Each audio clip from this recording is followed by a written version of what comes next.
What up? I'm gonna get straight to it. Jobs. Jobs are a pain in the butt. And I say that in just the most you just don't know. And I'm jumbling words. I work at Amazon for delivery. Yesterday I was supposed to go into work, which I did. I was maybe like 4 minutes late. The lateness doesn't matter because it has nothing really realistically to do with this bit of information. But I got there and I wasn't on the list to work. I'm scheduled to work, but I'm not on the list to work. So then I asked him, like, what am I supposed to do since I'm not on the list? He was like, well, I got something for you. And what I ended up doing was pretty much just helping everybody else put packages on their truck. And then when they left, time for me to go. I worked for an hour.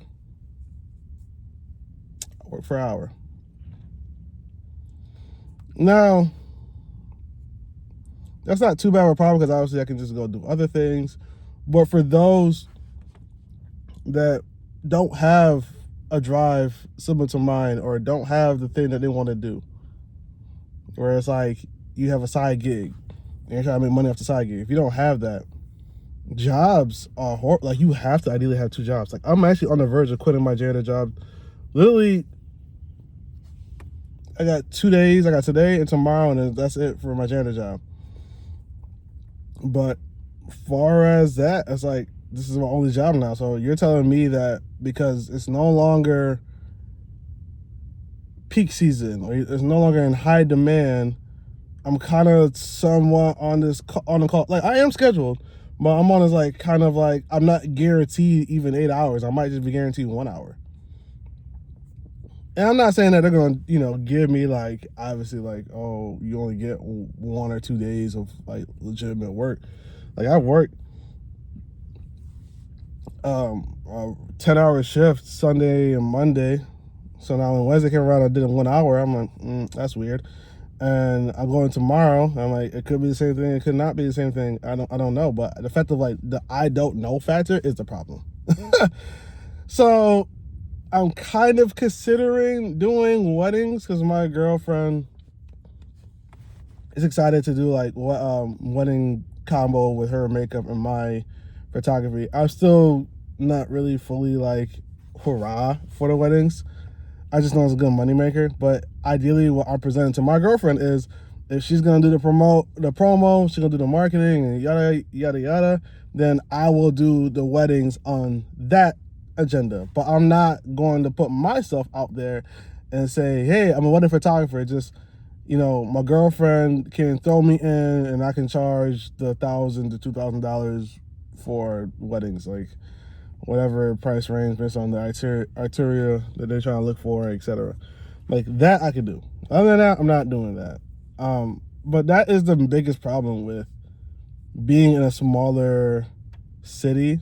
Like, the only way other than that out of it is more like you really got to put yourself in a position where you have that luxury to just be working every weekend, because it's not to the business fault either.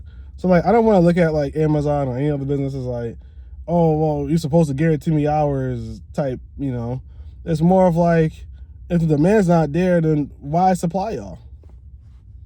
And I get that. And that's why I look at bigger cities. That's why I'm on this mindset of oh, I want to move to Atlanta, because even if I don't have a per se, greatest job, at least I'm guaranteeing the hours because the demand is still going to be there where it didn't need people. Now, it's still going to be hard to get per se the job. I'm not saying any of that is easy. I'm saying that once I land it, I'm good.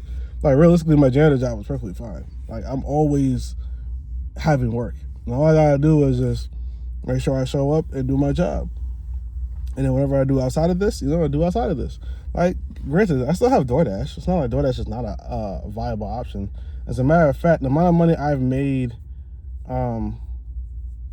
in Amazon, if I were to do DoorDash the way I did for temporary reasons, I want to make equivalent amount. Now I'm actually doing more Amazon delivery stuff as far as hours to match the DoorDash, but I could still make the same amount.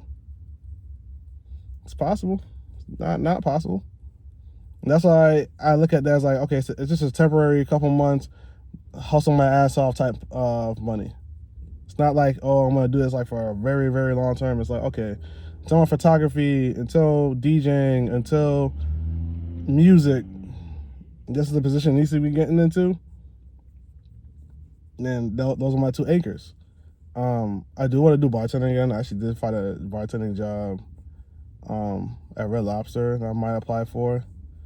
But it's just more so like, I look at those as like, all right, I'll do those in Atlanta. Like Binghamton here, it's very difficult because even jobs like that, you're not guaranteed more than maybe 2 days worth of work. That's guaranteed. Like you'll probably ask for like, oh, I want like a whole 40-hour shift, and it's like, okay, I'll give it to you. And then when push comes to shoves and the days are not, in high demand, that 40 hours quickly becomes like 10 hours a week. And it's like, well, now you're struggling because you're trying to afford all these different things or pay off all these different things. So that's the downside of just being in a small town like Binghamton. Like, you just don't have that much of opportunity. And it could be the case, especially for small businesses. With small businesses, I believe in my understanding is they don't put the effort to hire the people till they get the traffic to be high enough for their employees to have that stable job. It's a scare tactic. Like this time I get it too, because that's time like I'm scared to like promote. But I know if I did promote and it went well the way it went well, then yeah, I can hire more people. Yeah, I can have this and that, the third. But I'm scared and I get it. Just gotta get over that hump. That's really what it is. Told you I'm making content more often, you know what I'm saying? That's just a quick tad bit of more so the reason why I'm aiming to be moving to Atlanta indefinitely, other than just like the other reasons that I mentioned in my prior videos. But let me know what you guys think. I think that was a very quick, simple-ish answer of why. I gotta get back into photography. As much as I want to like chill out and wait and and get back to the fun of it, I'm gonna just have to just chalk it up to I need to get it done. I have to make money. Like, I have to. Like, Amazon's cool and all, but realistically, if I had the option, I would just do photography and no other job. In terms of like actually working, like if it really came down to it, it'd be just music. I actually just got a message asking me, or somebody asking me if I'm still doing Valentine's Day photos. So gotta get that in order. All right then, till next time, y'all. Peace out.